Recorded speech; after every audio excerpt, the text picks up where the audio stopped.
विद्यार्थियों, आज हम लोग कक्षा 9वीं के संस्कृत विषय के पाठ्यक्रम को देखेंगे। कक्षा 9वीं में आपकी निर्धारित पाठ्य पुस्तक है शेमुषी प्रथम भाग। शेमुषी प्रथम भाग के समस्त पाठ्यक्रम आपको इस बार नहीं पढ़ने हैं। कोरोना की वजह से आपके पाठ्यक्रम को NCERT ने 30% कम कर दिया है। इस प्रकार हमें कौन कौन से पाठ पढ़ने हैं वह हम देखेंगे।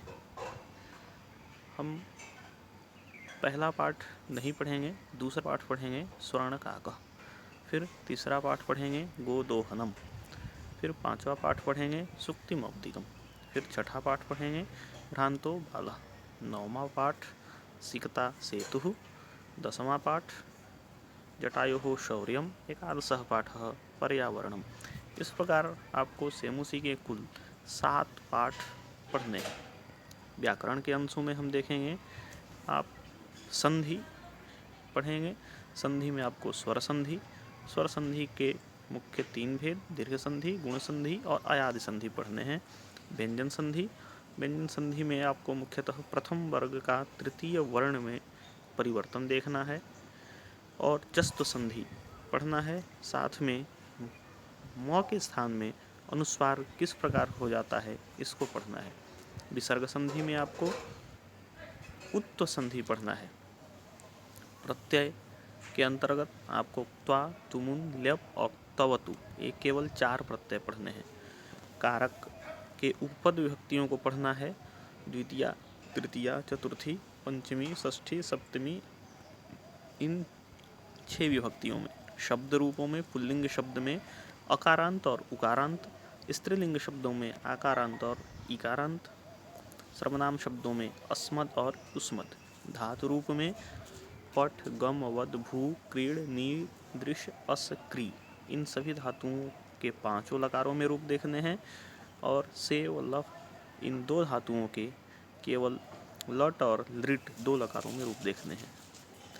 इसके बाद आपको पत्र लेखनम, आप जानते हैं पत्र के 2 प्रकार हैं, औपचारिक और अनौपचारिक।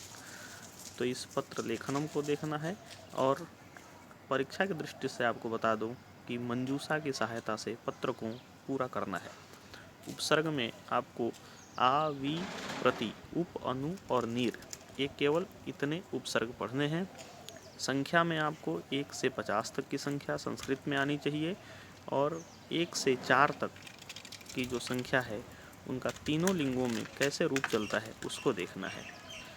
परीक्षा की दृष्टि से आपको अपठित अवबोधन का कार्य करना है। अपठित अवबोधन का मतलब है कि एक ऐसा गद्य जिसको आप अपनी पाठ्यपुस्तक में नहीं पढ़े हैं उसको पढ़ करके और परीक्षा में निर्धारित प्रश्नों का उत्तर आपको लिखना है। इसके बाद अनुच्छेद लेखनम आपका है। अनुच्छेद लेखनम में आपको कुछ शब्दों की मंजूषा दी जाएगी और उसके आधार पे आपको कोई कहानी या कोई निबंध जैसा 5 वाक्य कम से कम आपको लिखना पड़ेगा। उसके बाद है आपको चित्र वर्णन भी मंजूषा की सहायता से चित्र देख करके चित्र का वर्णन करना आना चाहिए। और सबसे अंतिम है अनुवाद, संस्कृत से